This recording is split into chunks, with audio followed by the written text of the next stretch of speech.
अधिकांश पार्टियों की सरकारें काफी नकल भी कर रही हैं, जबकि इस मामले में हमारी पार्टी का ये कहना है कि यदि इन पार्टियों के स्थान पर केंद्र में हमें अपनी पार्टी की सरकार बनाने का मौका मिलता है तो तब फिर हमारी पार्टी की बनी सरकार केंद्र में जहां अब तक रही सभी विरोधी पार्टियों की सरकारों की तरह केवल हवाई व कागजी कार्य आदि नहीं करेगी, बल्कि उत्तर प्रदेश की तरह ही जमीनी हकीकत में ठोस कार्य करके दिखाएगी। और इस संदर्भ में खासकर मैं ये कहना चाहूंगी, केंद्र द्वारा देश में पिछले कुछ समय से अति गरीब परिवारों को अस्थायी तौर पर फ्री में जो थोड़ी सी खाद्य सामग्री दी जा रही है तो उससे इनका स्थायी तौर पर भला होने वाला नहीं है। और वैसे भी इनकी ये जटिल समस्या देश में हर हाथ को काम देने से ही केवल दूर हो सकती है, जिसकी तरफ हमारी पार्टी की बनी सरकार विशेष ध्यान देगी। साथ ही देश में पिछले काफी वर्षों से आए दिन बढ़ रही गरीबी, बेरोजगारी व महंगाई आदि से भी जनता बहुत ज्यादा परेशान है, जिसे भी आर्थिक नीतियों में तब्दीली करके जरूर दूर किया जाएगा। धर्म की भी आड़ में पिछले कुछ वर्षों से खासकर मुस्लिम समाज के लोगों का द्वेष की भावना से जो इनका काफी ज्यादा शोषण व उत्पीड़न आदि किया जा रहा है तो उसे भी जरूर रोका जाएगा। और ये सब हमने अपनी यूपी की नई सरकार में करके भी दिखाया है। इसके अलावा हमने यूपी में सर्व समाज में से गरीब एवं बेरोजगार लोगों को बेरोजगारी भत्ता आदि न देकर उन्हें बड़ी तादाद में रोटी रोजी के साधन भी उपलब्ध कराए हैं। जो अब ये कार्य भी अधिकांश ठंडे ही पड़े हैं, जिनको फिर सरकार बनने पर प्राथमिकता दी जाएगी। आपके पश्चिमी यूपी के लोग जब पुलिस मेरी गवर्नमेंट में और भी अन्य विभागों में भर्ती हुई थी तो हमारे जाट समाज के लोग सोचते थे कि शायद हमारी उपेक्षा की जाएगी, लेकिन जब भर्ती हुई तो हमारी सरकार ने पूरी ईमानदारी निष्ठा से निष्पक्ष तरीके से बिना कोई पैसा लिए हुए तो हमने गरीब बेरोजगार लोगों की भर्ती की और पुलिस में भी काफी बड़ी तादाद में भेजा और उसमें जाट समाज के लोगों की भी बड़ी तादाद थी। भर्ती में जाट समाज के जो नौजवान बच्चे हैं उनको भी हमने अपॉइंट किया बिना किसी पैसे के। पश्चिमी यूपी में अपने जो जाट समाज के लोग हैं वो ये कहते हैं कि बीएसपी की पहली एक ऐसी सरकार है जिसमें कोई बिना पैसे के हमारे बच्चों को पुलिस में और अन्य विभागों में भर्ती। तो केंद्र में हमारी सरकार बनने पर इसी पैटर्न पर तो गरीब बेरोजगार लोगों को रोटी रोजी के साधन दिए जाएंगे। कहने का तात्पर्य ये है कि देश में इस समय हो रहे लोकसभा चुनाव में विरोधी पार्टियों के जारी किए गए उनके हवाई व प्रलोभन भरे चुनावी घोषणा पत्रों आदि के बहकावे में अब यहाँ खासकर देश के अति गरीबों, मजदूरों, बेरोजगारों एवं अन्य जरूरतमंद लोगों को बिल्कुल भी नहीं आना है। और अभी ने ऐसी सभी विरोधी पार्टियों को हर हालत में केंद्र की सत्ता में आने से जरूर रोकना है, जिनकी कथनी व करनी में काफी अंतर रहा है तथा जिन्हें ये लोग वर्षों से आजमा भी चुके हैं। ऐसे में हम मेरा यही कहना है कि आप लोगों को अपने खुद के व अपने प्रदेश एवं देश के भी हित में अपने वोटों को आप लोगों को यहाँ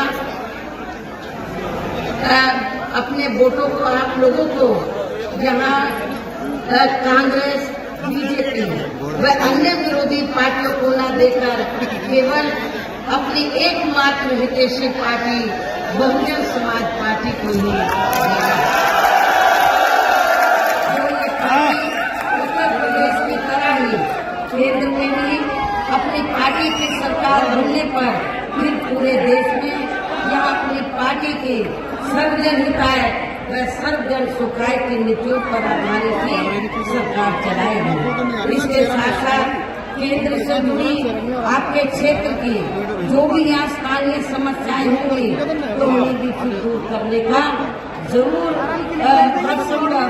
पूरा प्रयास किया जाएगा। और इस मामले में आप लोगों की लंबे अरसे से ये डिमांड रही है पश्चिमी यूपी के लोगों की कि इस मामले में आपके खासकर पश्चिमी यूपी क्षेत्र को अलग से स्टेट बनाने के लिए भी ठोस कदम उठाए जाएंगे। कि पश्चिमी यूपी अलग से स्टेट बने तो इसके लिए भी जब सेंट्रल में हमारी सरकार बनेगी तो इसके लिए भी जरूर ठोस कदम उठाए जाएंगे ताकि यहाँ के लोगों का पूर्ण रूप से विकास व उत्थान आदि हो सके। साथ ही यहाँ गरीबों, मजदूरों, बेरोजगारों, कर्मचारियों, किसानों, छोटे व्यापारियों एवं अन्य मेहनत लोगों का भी विशेष ध्यान रखा जाएगा। सब समाज में से खासकर दलितों, आदिवासियों, पिछड़े वर्गों, मुस्लिम व अन्य धार्मिक अल्पसंख्यक समाज के लोगों के विकास व उत्थान के साथ साथ हर स्तर पर इनकी सुरक्षा आदि के लिए भी प्रभावी कदम उठाए जाएंगे। और तभी से यहाँ वास्तव में अपने देश के महान संतों, गुरुओं व महापुरुषों में भी विशेषकर महात्मा ज्योतिराव फुले, श्री छत्रपति शाहू जी महाराज, श्री नारायण गुरु, बाबा साहब डॉक्टर भीमराव अम्बेडकर, स्वर्गीय चौधरी चरण सिंह जी एवं मान्यवर श्री काशीराम जी आदि का दिल का सपना जरूर साकार हो सकता है, जिनको यूपी में हमारी सरकार द्वारा हर स्तर पर पूरा आदर सम्मान दिया गया है। इन्हीं खास बातों के साथ ही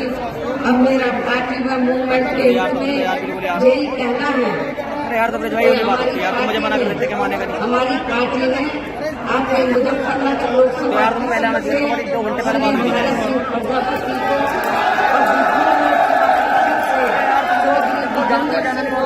हमने चुनाव के मैदान में उतारा है। जो सामने मंच पर मौजूद है तो उन्हें आपको कामयाब बनाना है, जिसके लिए यहाँ पार्टी के सभी स्तर के छोटे बड़े पदाधिकारी व प्रभारी, छोटे बड़े पदाधिकारी, प्रभारी व जोन के इंचार्ज आदि पूरे जी जान से लगे हैं। और अब आप लोगों को वोट पड़ने वाले दिन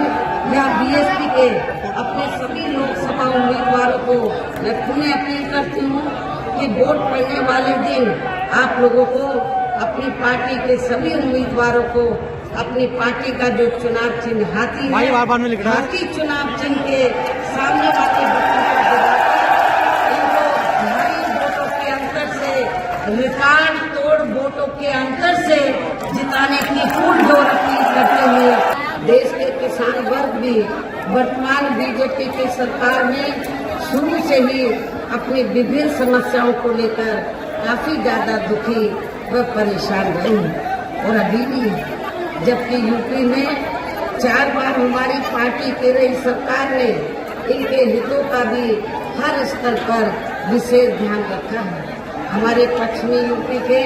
किसान भाइयों को ये मालूम है कि जब मेरे नेतृत्व में सरकार बनी तो हमने आपकी हर फसल का उचित दाम दिया और खास तौर से जो गन्ना किसान है तो गन्ना किसानों को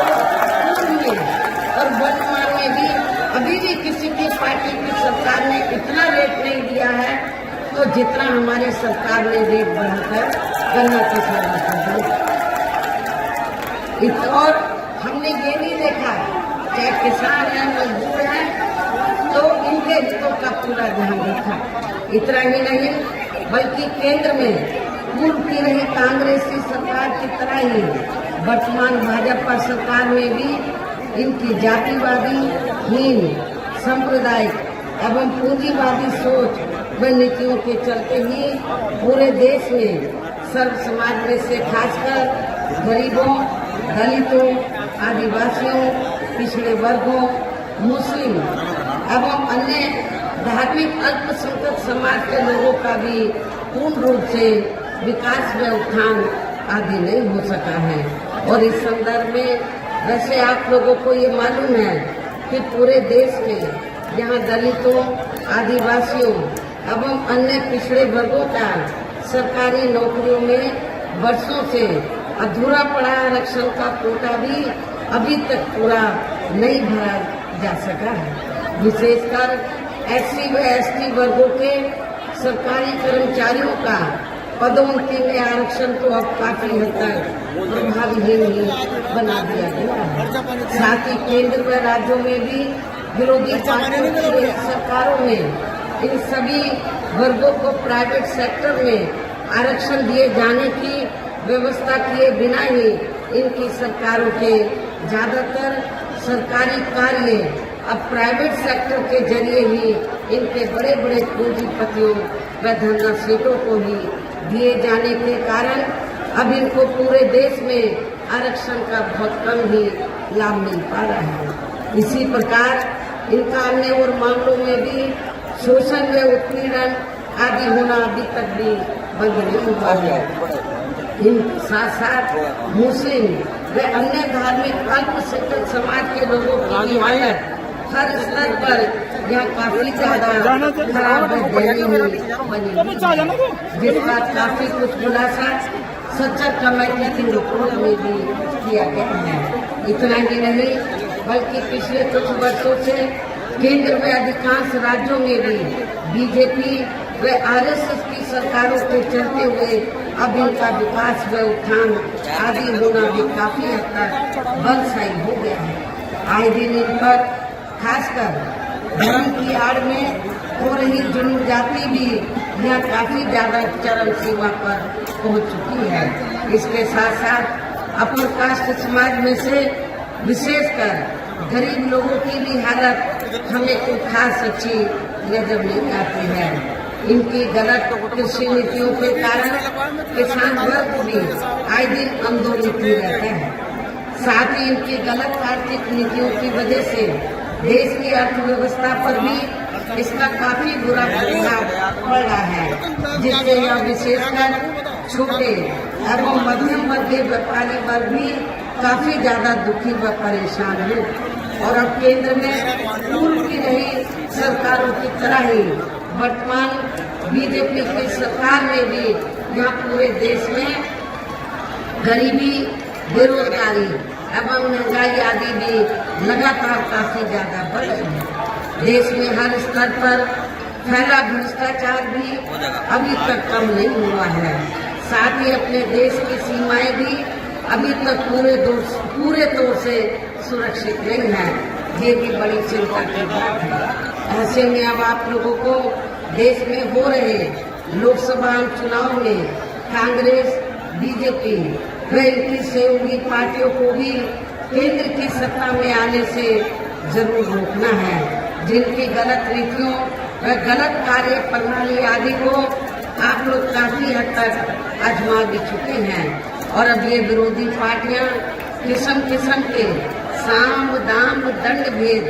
आदि अनेकों हथकंडे इस्तेमाल करके केंद्र की सत्ता में आने की पूरी कोशिश में लगे हुए हैं, जिनसे अपनी पार्टी के लोगों को हर स्तर पर काफी ज्यादा सावधान रहना है। और इस मामले में विरोधी पार्टियां अपने अपने पक्ष में हवा बनाने के लिए खासकर मीडिया, ओपिनियन पोल व सर्वे आदि का जो बड़े पैमाने पर इस्तेमाल कर रही हैं, तो उनसे भी अपनी पार्टी के लोगों को बिल्कुल भी गुमराह नहीं होना है। इसके साथ ही विरोधी पार्टियों के विभिन्न रूपों में जारी किए गए इनके हवाई व प्रलोभन भरे चुनावी घोषणा पत्रों एवं वायदों आदि के बहकावे में भी अपनी पार्टी के लोगों को कतई नहीं आना है, जिन्हें ये पार्टियां चुनाव खत्म होने के बाद ज्यादातर अमल में नहीं लाती हैं। और अब जिन पर से देश की जनता का अधिकांश विश्वास ही उठ गया है, जहां यही खास वजह है कि हमारी पार्टी किसी भी चुनाव में अपनी पार्टी का कोई भी चुनावी घोषणा पत्र आदि जारी नहीं करती है। वैसे भी हमारी पार्टी किसी भी मामले में कहने में बहुत कम बल्कि कार्य करके दिखाने में ही ज्यादा विश्वास रखती है। और इस बात का सबसे बड़ा सबूत ये है कि उत्तर प्रदेश में 4 बार हमारी पार्टी के नेतृत्व में जो मीरापुर से बीएसपी से विधायक रहे, तो मुजफ्फरनगर के मुस्लिम समाज के लोगों को ऐसा न लगे कि उनकी उपेक्षा हो रही है, तो मैंने उनको आपके मुजफ्फरनगर लोकसभा की सीट से ही उत्तराखंड में एकदम लगी हरिद्वार लोकसभा की सीट है, तो मैंने इनको फिर मौलाना जी को चुनाव के मैदान में से अब वो हरिद्वार से चुनाव जीत के जाएंगे तो समझ लो वो अकेले हरिद्वार ही नहीं, आप लोगों को लगेगा कि वो मुजफ्फरनगर के निवासी हैं, तो वो दोनों जगह के वो मेंबर पार्लियामेंट एक तरीके से आपके सामने वो रिप्रेजेंट करेंगे। तो इसलिए हमने मुस्लिम समाज का यहाँ नहीं दिया, तो हमने उनको मौका बदल की हरिद्वार लोकसभा की सीट से दिया। ये भी गया और सहारनपुर तो बिल्कुल लगी हुई है, वहाँ से मौका दिया है। हमने क्षत्रिय समाज को कैराना से टिकट दिया है। तो हमने सर्व समाज का गुजरात सीट को तो शुरू कास्ट के लोग ही चुनाव लड़ते हैं, लेकिन हमने अति पिछड़े वर्ग को भी पूरा मौका दिया। तो इसलिए हमने टिकट बंटवारे के मामले में तो इस बात का विशेष ध्यान रखा है कि सब समाज के लोगों को ये लगे कि हमारी अपनी पार्टी है। हालांकि आज यहाँ आपकी इकट्ठा हुई अपार भीड़ के जबरदस्त जोश को भी देखकर और मुझे भी ये काफी हद तक है कि पिछली बार की तरह इस बार भी आप लोग अपने प्रदेश से यहाँ लोकसभा के आम चुनाव में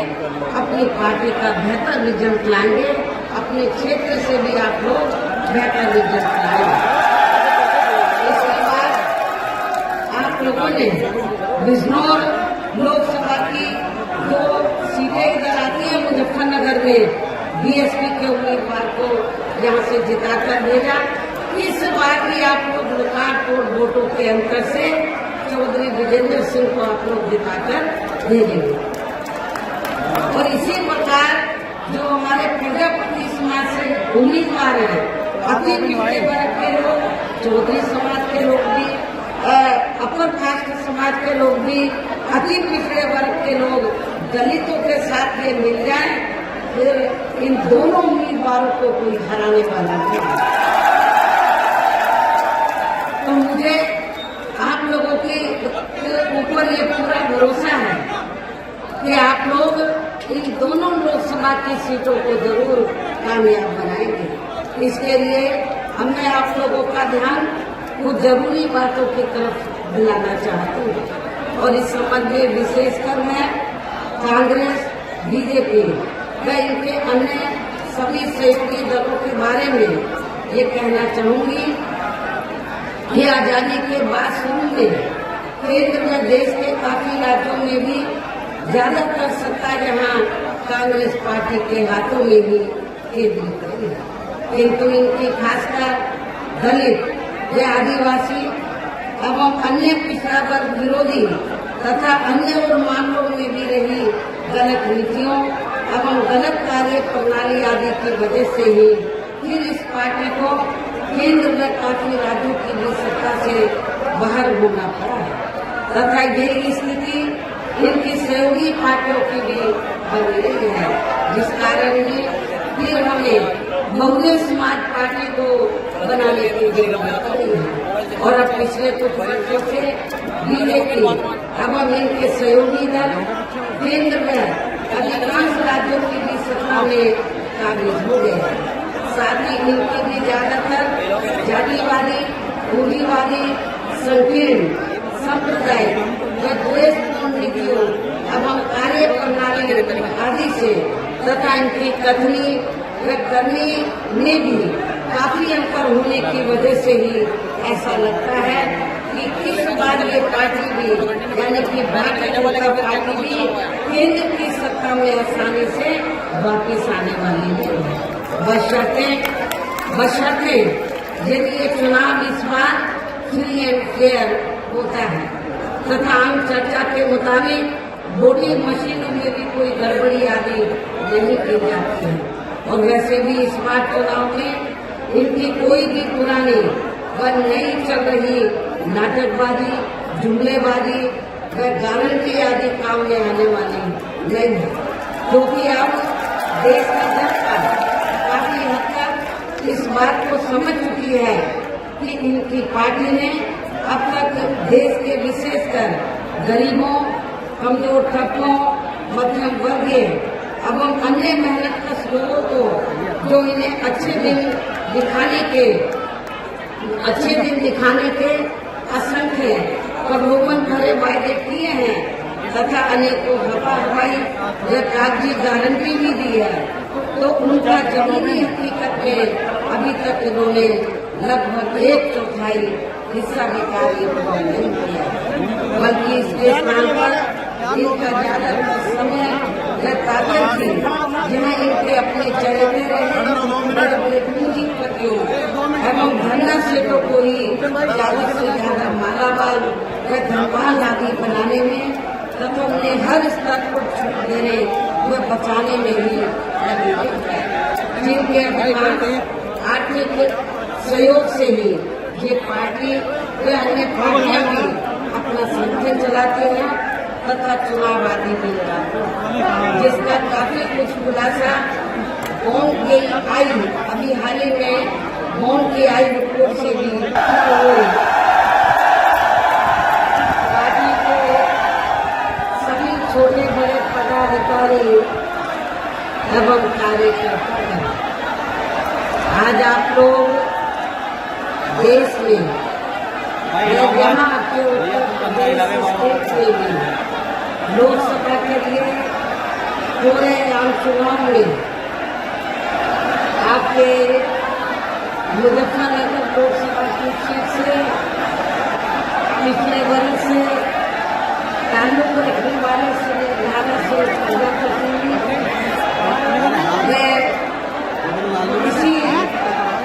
इसके साथ दूसरी सीट बिजनौर लोकसभा की सीट से चौधरी विजेंद्र सिंह जी, इन दोनों के समर्थन में आप पार्टी के इन दोनों उम्मीदवारों के समर्थन में आप लोग मुझे सुनने के लिए यहाँ भारी संख्या में इकट्ठा हुए हैं, तो उसके लिए मैं आप सभी लोगों का हार्दिक दिल से आभार प्रकट करती हूँ। वैसे आप लोगों को ये मालूम है कि हमारी पार्टी कांग्रेस, बीजेपी या अन्य किसी भी विरोधी पार्टी तथा गठबंधन आदि के साथ मिलकर नहीं, बल्कि अकेले ही अपने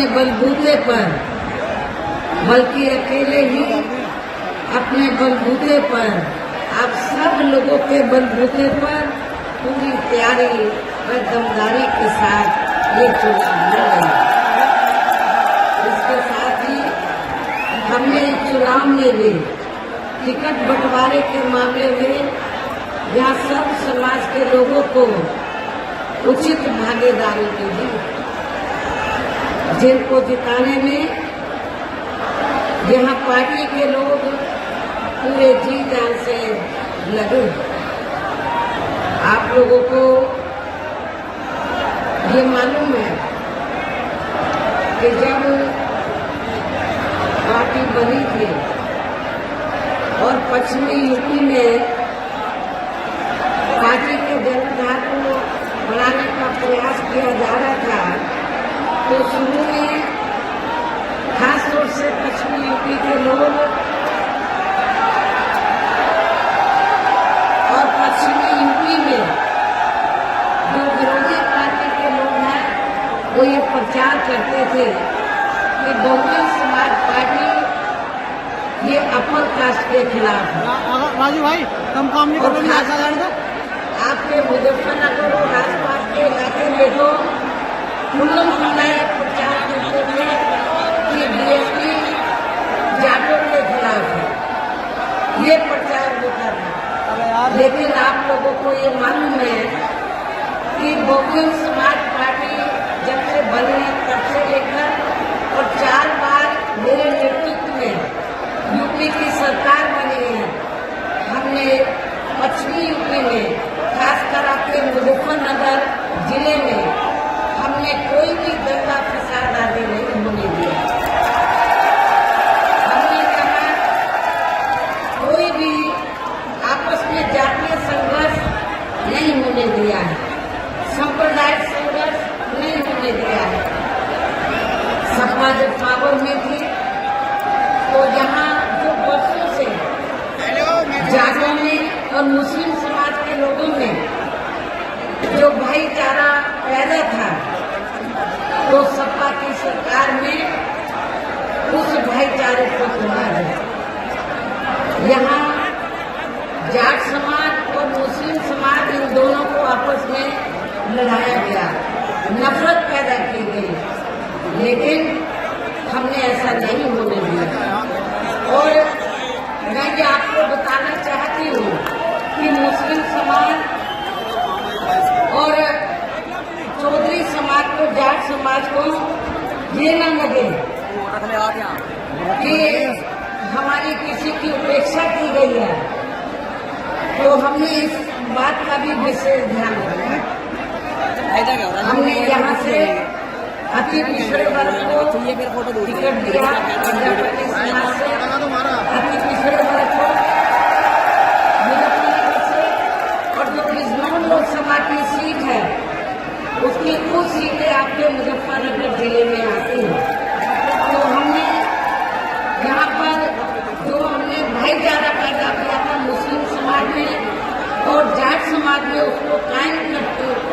कायम करने के लिए, उसको बरकरार रखने के लिए, तो हमने यहाँ से बिजनौर लोकसभा की सीट से हमने चौधरी विजेंद्र सिंह को चुनाव के मैदान में उतारा है, जो जाट समाज के ताल्लुक रखते हैं। लेकिन हमने मुजफ्फरनगर जिले के मुस्लिम समाज के लोगों की उपेक्षा नहीं की है, उनका भी पूरा ध्यान रखा राजनीति में। मेरी